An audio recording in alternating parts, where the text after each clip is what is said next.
But if it were anyone else, let's just say that was 6'7" at Target or something. athletic at Target. Maybe he's working the carts. He's having a bad day. He swings. He swings on you. It's over for you. It's over. You're gonna wake up in the back of your Mercedes S-Class. Right.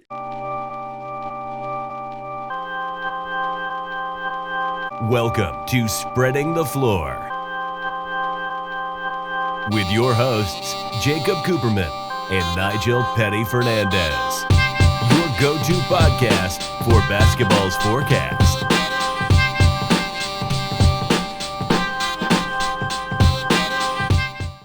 Anyways, back to basketball.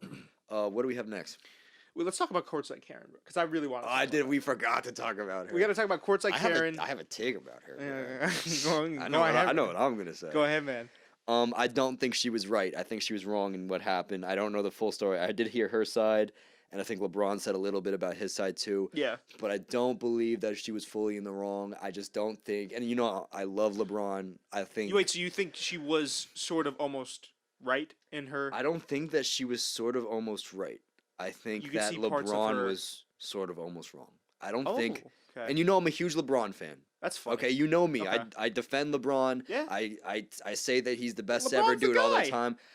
I genuinely, I would sit here and make a conversation for him being the best of all time. I think if we did have the conversation. However, as an NBA player, I don't think there's any reason for you to be bantering with people off the court. I know they do it. I've seen there's tons of clips of it happening, and I don't think anyone should be giving disrespect to any NBA player. However, I think that there are ways to go about it, and I think that LeBron should have just said security point. He called her husband old steroid ass, which is, by the way, hilarious. And then he told her to quote up end quote. I mean, listen. Okay, here's the thing, right? I'll dive into my take. Okay, go ahead. I think on the other side of the coin, I think the woman, this entire thing, I agree with you, right? If you're LeBron, you're there to play the game, you're going to probably get a ring again. Well, again, we can have that conversation a little bit, but I'm sure LeBron feels like he'll get a ring again. I agree. If he's just like, I'm LeBron, whatever I want, I get. Right.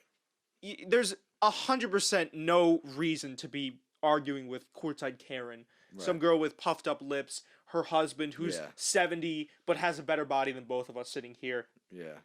Old steroid ass. There's no reason to be arguing with both of those people on the sidelines, especially if they're courtside and masks get taken off. Yeah. It's absolutely. Just, that's it's a good dumb. point. That's a health risk, right, in itself. Then you take into account the fact that LeBron is LeBron. We know he's a good guy. Yeah, absolutely. Yeah. Sure, maybe he's getting a little bit old. He's getting a little bit of crotchety. He might be he might be a little. Yeah. Now he has his damn respect. Yeah, he wants his damn respect. And this guy, you also have to take into there's so many different sides to this. You have to take into account the fact that the guy, for a while, has absolutely hated LeBron. This guy has been LeBron's nemesis without LeBron even knowing about it. He's posted about LeBron. Hundreds, not hundreds. I didn't know that. I think there was 2 posts. Okay. So one was like, this guy was like, my Hawks took ass in hundreds. I don't know. I dragged it a little bit. Yeah, almost 100. I get into the theatrics on this podcast. 2 word. Something in that neighborhood. 2 100 doesn't matter. Yeah. There have been 2 posts in the past, and it's one of them is, LeBron almost sat on my phone. I can't believe That's a compliment. His big ass almost. Yeah, he said his big ass. I'd pay LeBron to sit on my phone. Yeah. That's a conversation for another podcast. I don't know why you'd want him to sit on your phone. You could get a picture, autograph, whatever. Well, if I can't get those 2 things, just go for it, man. Go for it. Yeah. Go sit on my phone. Yeah. All right. Then there was another post, and it was like, my Hawks really gave it to him. Okay. So this guy's a devout Hawks fan. Awesome. The biggest of Hawks. Okay. And we know that LeBron has really gave it to the Hawks over the years.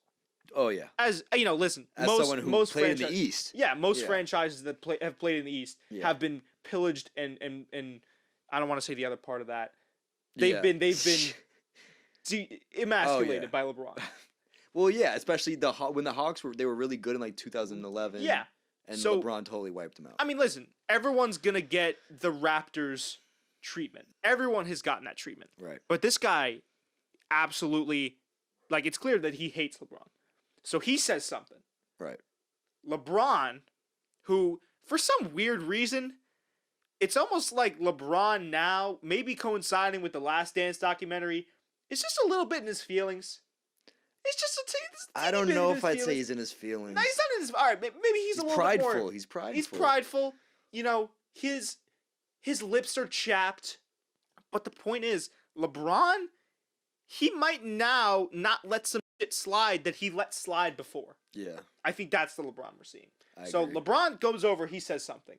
Then his wife, and this is where I could see why she was almost sort of in the right.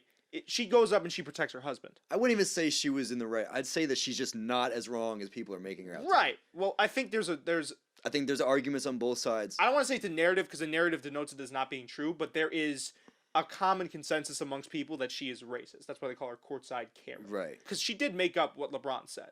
She said that he told her to shut the up, stupid. LeBron just said pretty much shut the up. He did say that though. Yeah, but that's Right. not, listen, Yeah. like she's trying to make LeBron seem I like know, he's yeah. not Well, as anyway, intelligent. no, I did definitely. So I could see where people are coming from with that, but I could also see her side where her husband gets into it with a super athlete who would, by the way, turn him into a pretzel. I don't care how many steroids you do. Oh, yeah, you no. go up against LeBron, he's turning you into a pretzel. LeBron kills him every time. She goes up and she defends her husband. Right. That's a good wife. That's a good ride or good die. wife. It's a bad person to have in an NBA crowd. That's what I'm saying. I was watching Flagrant 2, the podcast. Shout out to them. And Andrew Schultz, great comedian, made the really good point that doing that around people, getting into your husband's arguments, is a great way to get someone seriously injured. And if LeBron wasn't on the court, I'm not saying LeBron would beat someone up. No. But if it were anyone else, let's just say that was 6'7", At Target or something. athletic at Target. Maybe he's working the carts. He's having a bad day. He swings. He swings It's on you. It's over for you. It's over. You're gonna wake up in the back of your Mercedes S-Class Right. at home in the Yeah. hills. So, you gotta be able to see it from all perspectives.